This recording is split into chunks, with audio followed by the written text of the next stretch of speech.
Friends, welcome back to Ratna life style. ముందుగా ఈరోజు బంగాళదుంప ఫ్రై ఎలా చేయాలో చూద్దాం. ముందుగా అరకిలో బంగాళదుంపలు శుభ్రంగా కడిగేసుకుని మనం కుక్కర్లో ఉడకబెట్టేసుకోవాలి. ఒక 3 విజిల్స్ వేసుకుని 3 విజిల్ వేయించుకుని ఉడకబెట్టుకోవాలి మెత్తగా.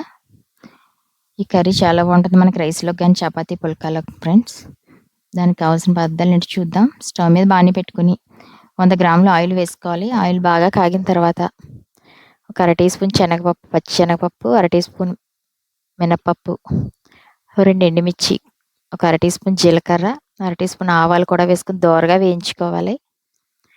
ఇవి దోరగా వేగిన తర్వాత ఒక చిటికెడు ఇంగువ కూడా వేసుకుంటే టేస్ట్ బాగుంటుంది ఫ్రెండ్స్.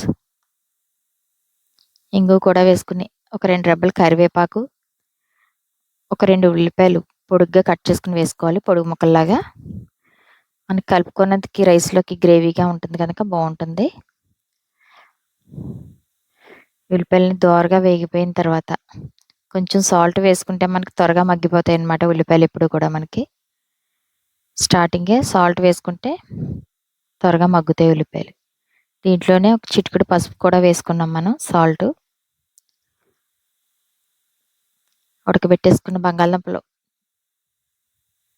తొక్కు వలిచేసుకుని మనకు కావాల్సిన సైజులో ముక్కల కింద కట్ చేసుకోవాలి ఫ్రెండ్స్.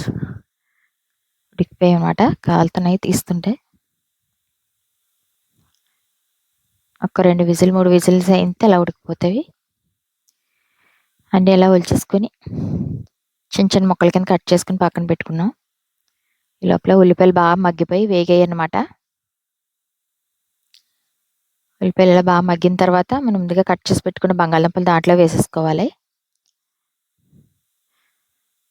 మీరు కూడా ట్రై చేయండి ఫ్రెండ్స్, చాలా బాగుంటుంది రెసిపీ. మనకి పుల్కాలోకి కానీ చపాతీలోకి కానీ రైస్లోకి చారుతో కానీ సాంబార్తో కానీ చేసుకున్నా చాలా బాగుంటుంది. ఇది ఒక అర teaspoon garam masala powder కూడా వేసుకుంటున్నాం. ఒక 2 స్పూన్ల కారం, మనం తినేదాన్ని బట్టి కారం. ఎక్కువ తినేలాంటి కొంచెం ఎక్కువ వేసుకోవచ్చు, నేనైతే తక్కువగానే వేస్తాను ఫ్రెండ్స్.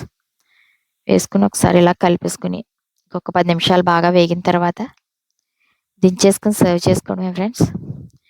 ఎంతో సింపుల్గా టేస్టీగా అదిరిపోయే బంగాళదుంప ఫ్రై రెడీ అయిపోయింది ఫ్రెండ్స్. మీరు కూడా ట్రై చేసి మీకు ఎలా ఉందో కామెంట్ చేయండి. చాలా బాగుంటుంది ఫ్రెండ్స్, ట్రై చేసి చూడండి మీరు.